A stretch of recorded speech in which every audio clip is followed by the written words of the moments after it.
अस्सलाम वालेकुम। आज हम माइटोसिस के फेजेस को पढ़ने वाले हैं और आज का हमारा पहला फेज है कैरियोकाइनेसिस का पहला स्टेप जो कि प्रोफेज है। हमने ये देखा था माइटोसिस का जो अमल होता है वो दो फेजेस में मुकम्मल होता है। नंबर 1 इसमें होती है कैरियोकाइनेसिस जिसमें सेल अपना न्यूक्लियस डिवाइड करता है, और नंबर 2 फेज होता है साइटोकाइनेसिस जिसमें सेल अपना साइटोप्लाज्म डिवाइड करता है। और आज हम कैरियोकाइनेसिस को स्टार्ट कर रहे हैं। तो कैरियोकाइनेसिस के भी मज़ीद 4 प्रोसेसेस होते हैं। नंबर 1 प्रोफेज होता है, ठीक है, सबसे ज़्यादा लेंथी और सबसे ज़्यादा समझने वाला भी यही है जिसको आज हम डिस्कस करेंगे।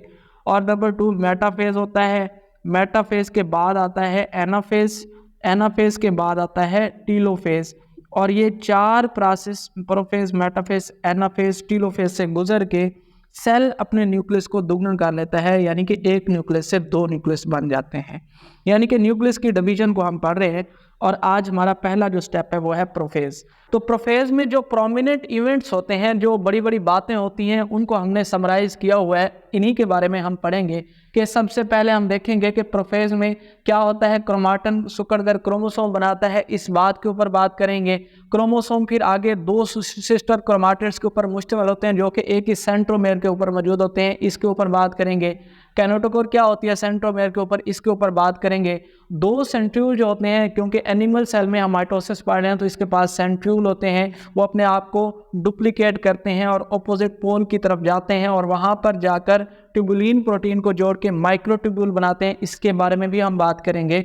और माइटोटिक स्पिंडल क्या होती हैं और न्यूक्लियोलस और न्यूक्लियर इनवेल्व के ऊपर क्या असर पड़ता है, इसके ऊपर हम बात करेंगे। ठीक है, तो ये हमने समराइज किया हुआ है स्टेप बाय स्टेप। हम ये सारी चीज़ें प्रोफेज के दौरान हो रही हैं, इनको हम पढ़ने वाले हैं।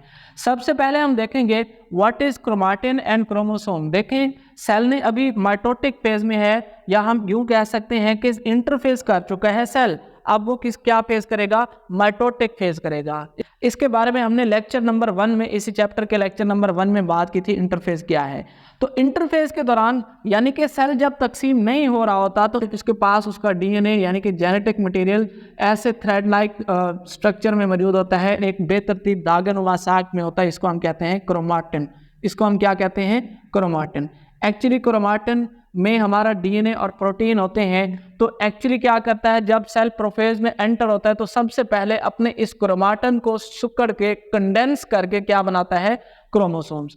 तो पहला काम यही करता है कि अपने इस क्रोमाटिन मटेरियल को, ये सेल है, ये इंटरफेज में है, जो ही वो प्रोफेज में एंटर होता है तो अपने इस बिखरे हुए डीएनए को कंडेंस करेगा, इकट्ठा करेगा, और इसको हम कहते हैं कंडेंसेशन ऑफ क्रोमाटिन। और फिर ये कंडेंसेशन चलती रहती है और एक वक्त आता है कि ये थ्रेड लाइक स्ट्रक्चर बन जाती हैं जिनको हम कहते हैं क्रोमोसोम्स। तो ये क्या होता है, क्रोमाटिन जब ये कंडेंसेशन करता है तो आगे जाकर ये क्या बना देता है, क्रोमोसोम्स बना देता है। ठीक है, पहला इवेंट ये हो गया, पहला काम ये हो गया कि प्रोफेज के ऑनसेट में सेल क्रोमाटिन को कंडेंस करके क्रोमोसोम्स बनाता है।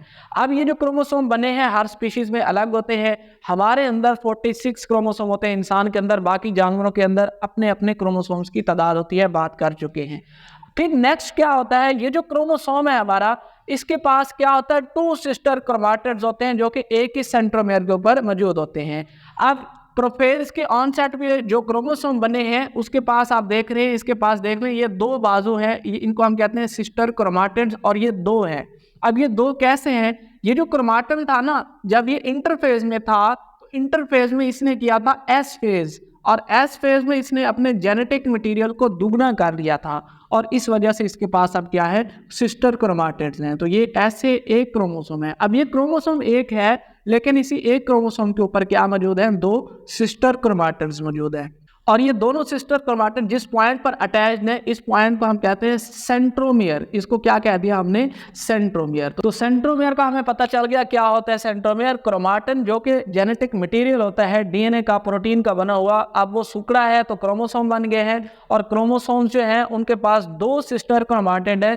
एक क्रोमोसोम का क्रोमाटिड वो ओरिजिनल होता है और एक उसकी डुप्लीकेट कॉपी होती है जो एस फेज के दौरान, जो इंटरफेज के सिंथेसिस फेज के दौरान डुप्लीकेट हुआ था। समझ आ गई है। अब हम बात करेंगे कैनेटोकोर की कि ये क्या चीज़ है। बाज लोग कैनेटोकोर और सेंट्रोमेयर को सेम लेते हैं, लेकिन ये सेम चीज़ें नहीं हैं। ये जो हमारे पास क्रोमोसोम नज़र आ रहा है, ये क्रोमोसोम का सेंट्रोमेयर है, वो पॉइंट जहाँ पर क्या लगा होता है, सिस्टर क्रोमाटिड अटैच होते हैं। लेकिन इसी सेंट्रोमेयर के ऊपर एक कम्प्लेक्स स्ट्रक्चर मौजूद होती है प्रोटीन की बनी हुई, उसको हम कहते हैं काइनेटोकोर। काइनेटोकोर वो पॉइंट नहीं होता जहां पर सिस्टर क्रोमाटिड जुड़े होते हैं, वो सेंट्रोमेयर होता है। लेकिन काइनेटोकोर उस सेंट्रोमेयर पर मौजूद प्रोटीन की एक स्ट्रक्चर होती है जिस पे आगे जाकर मेटाफेज के दौरान क्या अटैच होंगे, स्पिंडल फाइबर अटैच होंगे। यानी कि ये पॉइंट ऑफ अटैचमेंट होता है काइनेटोकोर किसका, स्पिंडल फाइबर का। यहां तक समझ आ गई है। तो ये हमारे पास सेंट्रोमेयर में और काइनेटोकोर में फर्क होता है। अब सेंट्रोमेयर का पता चल गया, काइनेटोकोर का पता चल गया, तो अब एक चीज और हमें बताओ कि एनिमल सेल्स के पास क्या होते हैं, दो सेंट्रियोल होते हैं, न्यूक्लियस के ऊपर मौजूद होते हैं। अगले ही मरहले में प्रोफेज के सेल क्या करता है, अपने उन सेंट्रियोल्स को क्या करता है, डुप्लीकेट करता है। जब हम चैप्टर नंबर 4 में सेंट्रियोल पढ़ रहे थे तो हमने कहा था एक जोड़ी मौजूद होती है सेंट्रियोल की सेल के न्यूक्लियस के ऊपर, सरफेस के करीब, जैसे ये आपको नजर आ रहा है। अब इन दोनों को मिलाकर हम कहते हैं सेंट्रोसोम। दो सेंट्रियोल को मिलाकर हमने कह दिया इन दोनों को सेंट्रोसोम है। तो ये जो न्यूक्लियस के पास मौजूद two centriole close to nucleus, ये क्या करते हैं, अपने आप को डुप्लीकेट करते हैं। मतलब एक से है, जब ये अपने आप को ये भी दो में डुप्लीकेट कर देगा, ये भी दो में, तो हमारे पास दो सेंट्रोसोम बन जाएंगे। यानी कि ये भी सेंट्रियोल, ये भी सेंट्रियोल, इन दोनों को मिलाकर एक सेंट्रोसोम, ये भी सेंट्रियोल, ये भी सेंट्रियोल, इन दोनों को मिलाकर एक सेंट्रोसोम। तो सेंट्रोसोम की अब हमारे पास जोड़ी हो गई है। आगे ही जाकर ये बोथ सेंट्रोमियर क्या करते हैं, माइग्रेट टू ऑपोजिट पोल्स। ये सेल के मुखालिफ पोल्स में कुतुबैन की तरफ चले जाते हैं, सेल के इस पोल में और सेल के इस पोल में। एक्चुअली इन्होंने आगे जाकर स्पिंडल फाइबर बनानी होती हैं, जिसके लिए वो अपने ऑपोजिट पोल्स की तरफ जाते हैं ताकि क्रोमोसोम्स की ये जो सिस्टर क्रोमाटिड है इनको अलग कर सकें। समझ आ गई है। तो अब ये सेंट्रियोल के बने हुए सेंट्रोसोम, ये भी एक सेंट्रोसोम है, ये भी एक सेंट्रोसोम है, अपने अपने पोल्स की तरफ आ गए। ये देखिए अपने अपने पोल्स की तरफ आ गए। अब इनका काम क्या है, सेल के साइटोप्लाज्म में ना एक प्रोटीन पड़ी होगी जिसका नाम है ट्यूबुलिन प्रोटीन। ये सेंट्रोसोम उसको पकड़ेंगे और जोड़ना शुरू करेंगे और एक धागानुमा साफ्ट बना देंगे जिसको हम कहते हैं माइक्रोट्यूब्यूल। और वो स्पेशल किस्म की माइक्रोट्यूब्यूल जो माइटोसिस में काम आती हैं उनको हम कहते हैं स्पिंडल फाइबर। तो वो centrosome migrate to opposite poles, जो भी दोनों सेंट्रोसोम थे अपने अपने पोल्स की तरफ चले गए हैं। तो फिर वहां पर क्या करते हैं, सेंट्रोसोम साइटोप्लाज्म में, सेल है, सेल के साइटोप्लाज्म में एक प्रोटीन पड़ी होती है जिसको कहते हैं ट्यूबुलिन प्रोटीन। उसको ये ज्वाइन करते हैं, जोड़ते चले जाते हैं। जैसे छोटे छोटे रस्से हों उनको जोड़कर एक बड़ा सा रस्सा बना दिया जाए, वैसे ही ये करते हैं। तो वो जो अब हमारे पास ट्यूबुलिन की बनी एक लंबी थ्रेड लाइक स्ट्रक्चर है उसको हम कहते हैं माइक्रोट्यूब्यूल। माइक्रोट्यूब्यूल क्या होते हैं, ये हमने चैप्टर नंबर 4 में भी जब साइटोस्केलेटन पढ़ा था वहां पर भी इसकी बात की थी। लेकिन यहाँ पर आपने ये ध्यान में रखना है कि ट्यूबुलिन के बनी ये माइक्रोट्यूब्यूल जो माइटोसिस में काम आ रही है, इसको हम क्या कहते हैं, स्पिंडल फाइबर। ये सेंट्रोसोम है, दो सेंट्रियोल है, ट्यूबुलिन को जोड़कर स्पिंडल फाइबर बना दी है, यानी कि माइक्रोट्यूब्यूल बना दी है जो कि स्पिंडल फाइबर कहलाती है। इन्होंने भी प्रोटीन को जोड़कर ट्यूबुलिन प्रोटीन को स्पिंडल फाइबर बना दी है। तो अब दोनों तरफ की जो स्पिंडल फाइबर होती हैं, यानी कि एक सेल के अंदर एक complete set of spindle fibre जो कि माइक्रोट्यूब्यूल के बने हुए हैं, जो मजीद ट्यूबुलिन प्रोटीन का बना है, जिसको जोड़ा सेंट्रोसोम ने है, वो पूरा जो सेट है स्पिंडल फाइबर का उसको हम कहते हैं माइटोटिक स्पिंडल। क्या कहते हैं उसे, माइटोटिक स्पिंडल। और complete set of spindle fibres is called mitotic spindle. अब इसने आगे जाकर क्या करना है इसके बारे में हम बात करेंगे, क्योंकि मेटाफेज में जाकर ये स्पिंडल फाइबर क्रोमोसोम्स के इन काइनेटोकोर के ऊपर जुड़ेंगे। तो ये होते हैं हमारे पास spindle fibre. Spindle fibre actually protein के बने होते हैं, जहां पर भी प्रोटीन, जैसे हमारे पट्टे हैं ये भी प्रोटीन के बने हुए हैं। इनके पास कंट्रैक्शन की एबिलिटी है, ये कंट्रैक्ट कर सकते हैं, सुकड़ सकते हैं। जब ये सुकड़ेंगे तो अपने साथ लगी चीज को खींच लेंगे।